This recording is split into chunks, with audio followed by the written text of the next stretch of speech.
One day, James had to wait at the station till Edward and his train came in. This made him cross. Late again? Edward laughed, and James fumed away.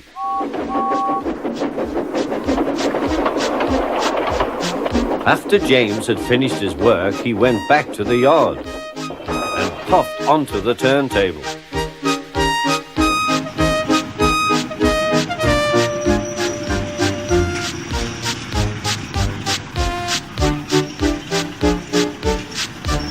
He was still feeling very bad-tempered.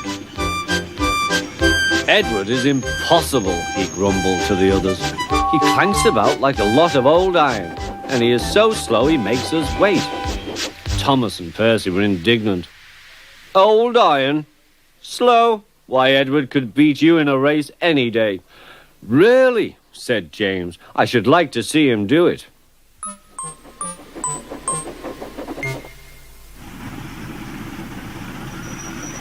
Next morning, James's driver was suddenly taken ill.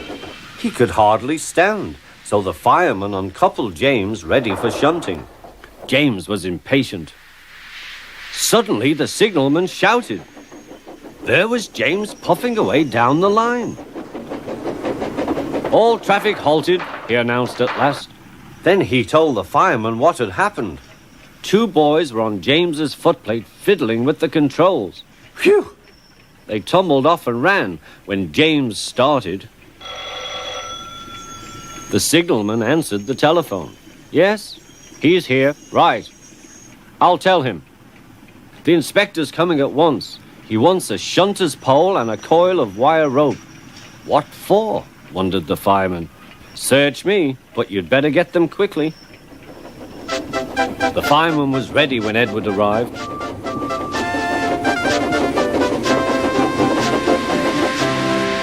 The inspector saw the pole and the rope. Good man, jump in. We'll catch him, puffed Edward. James was laughing.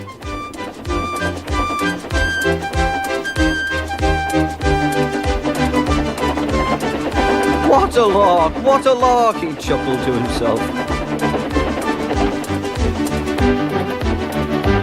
Suddenly he was going faster and faster. He realized that he had no driver.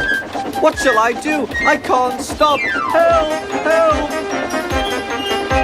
We're coming, called Edward.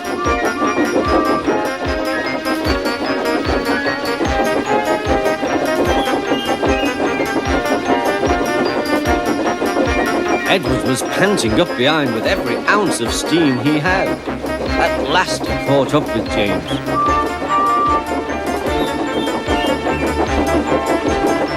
Steady, Edward, called his driver. The inspector stood on Edward's front, holding a noose of rope in the crook of the shunter's pole. He was trying to slip it over James's buffer. The engine swayed and lurched. At last! Got him! He shouted. He pulled the noose tight. Gently braking, Edward's driver checked the engine's speed, and James's fireman scrambled across and took control.